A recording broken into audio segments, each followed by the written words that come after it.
Des pans entiers de l'histoire précoloniale et coloniale du Cameroun. La note de lecture est signée Elvis Bimba.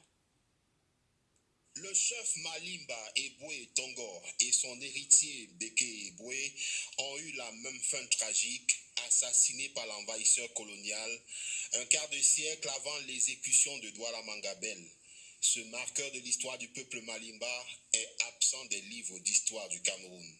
Et pourtant, les Malimba revendiquent le premier contact avec les Allemands, auxquels ils ont opposé 2 années de résistance, une attitude déjà affichée face à la traite négrière.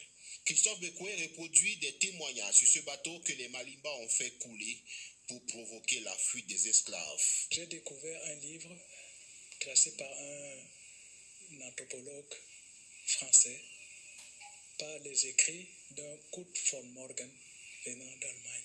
Une ouverture des archives allemandes, ça m'a marqué. J'ai voulu savoir pourquoi cette histoire qui est si préoccupante n'intéresse pas les populations, n'intéresse pas les chercheurs pour que l'histoire des Malimba soit connue.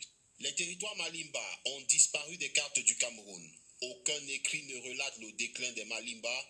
Coincés autour des embouchures du Vouri et de la Sanaga, les Malimba seraient-ils confinés à l'assimilation par les voisins Bassa et Bakoko d'un côté et Douala de l'autre? La dispersion a fragilisé la population Malimba, si bien qu'actuellement, il est nécessaire qu'on essaie d'exorciser cela, de revenir à nous-mêmes pour que nous essayions de voir le passé glorieux des Malimba.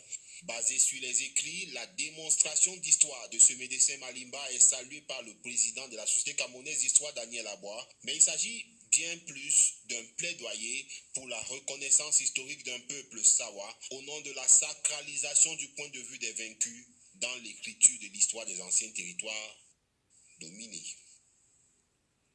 Le massif rocheux qui s'est